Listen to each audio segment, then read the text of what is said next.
This looks like Beurre Blanc, but Norway does butter sauce with a little flair all of its own. Same formula you've seen all series, but this one's made with butter, cream, and lemon. I'm going to ask that you forgive me if I mispronounce this, but today we're going to be making Is Sandefjordsmør sauce, and we're going to be having it with salmon.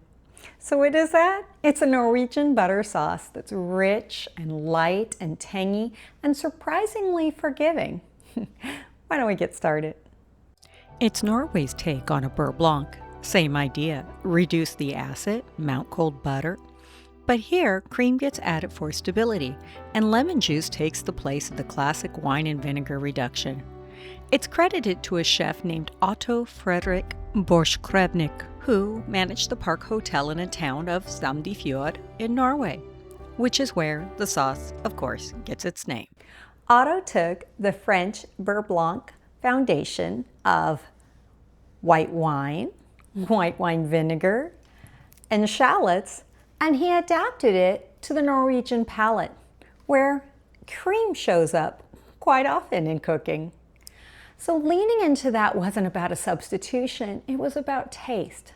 That's not a break from technique. That's what happens when you understand the foundations. You can begin to modify to suit your palate. Let's get started with our salmon first, and then we'll come back to the sauce in a moment. I'm using skin-on salmon fillets, pat it completely dry. I even left them in my refrigerator for about a half an hour uncovered to completely dry out. That's what gives you a crisp skin instead of steamed or flabby one. Season both sides with salt and pepper, using a high heat tolerant oil, such as grapeseed. Add to an oven-safe pan. Heat it until it's shimmering. That's medium-high heat. Lay your salmon fillet skin side down and then leave it alone. 3 to 4 minutes depending on the thickness. No moving it around. If you watch closely, you'll notice that the salmon will turn from a dark pink to a light pink. It's almost as if there's what I call a cook line. We're going to transfer the salmon to the oven using this same pan when the cook line reaches at least 1/3 to halfway up. Now we're going to move it straight into a 400-degree oven, still skin side down, 5 to 7 minutes depending on thickness. While that finishes, we'll start building our sauce. Some freshly squeezed lemon juice and into the pan over medium heat. We're reducing this until it's almost gone, 4 to 5 minutes. Watch it closely near the end. It can scorch fast once the liquid's mostly cooked off. That's the reduction, less than a tablespoon left. Almost syrupy, not burnt. Time to check our salmon. Oh, look how crispy that skin is. Ugh. We'll give it a short time to rest while we finish our sauce. Cream goes in right away. Whisk it to combine, then let it reduce. You are not trying to make a thick gravy. You simply want to evaporate some of the water and concentrate the cream. This will take another 5 to 6 minutes. Heat comes even further down now. We're about to mount in cold butter, and this base needs to stay warm but not hot. Add a few pieces at a time. Whisk until it's fully melted in before adding more. If the pan gets too hot, pull it off the burner for a second. You're looking for a gentle melt. That gradual pace helps keep the fat evenly suspended so the sauce doesn't break. This is the 3rd time you've watched this move in this series. That's not repetition for its own sake. Recognizing this pattern is worth more than memorizing any single recipe. Once you see it, you can build it into almost anything. It will take 8 to 10 minutes for the butter to completely emulsify and reach the right thickness. Now we can add a little salt and some white pepper, or cayenne if you'd prefer. We want just enough for a little warmth in the background, not really any heat that we're going to notice outright.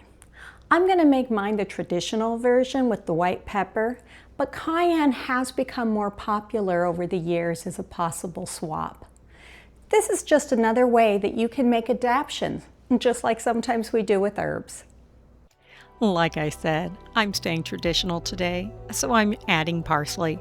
But dill or chives both work beautifully here too, and dill especially, since it's a classic with Norwegian fish dishes. I've even made this with cilantro. That's the real payoff of understanding a technique instead of just following a recipe. Once you know why a sauce holds together, swapping an herb out isn't a risk. It's just a choice. I'm going to give this a quick taste to see if I need anything else.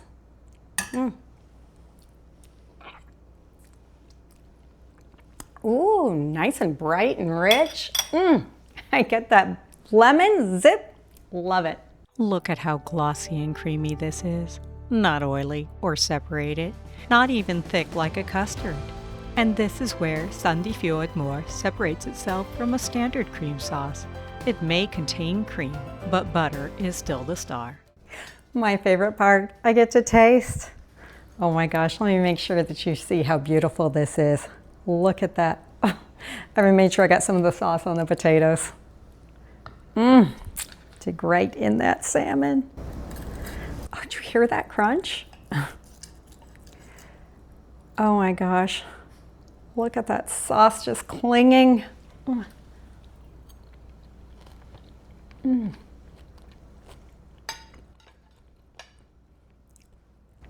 I love that crunch.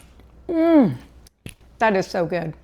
The butter, it's bringing all that richness, but the lemon has that brightness. It balances it all. And the herbs, oh, so much freshness. This is so good. You've got to try it. If learning the techniques behind sauces helps you cook with more confidence, then subscribe to Cream and Cloves, because that's exactly what we do here. You know, this is our 5th sauce using this one formula. The technique is constant, and the flavor is never fixed though. Once you understand why a butter sauce works, you get to decide what it becomes. Okay, until next time.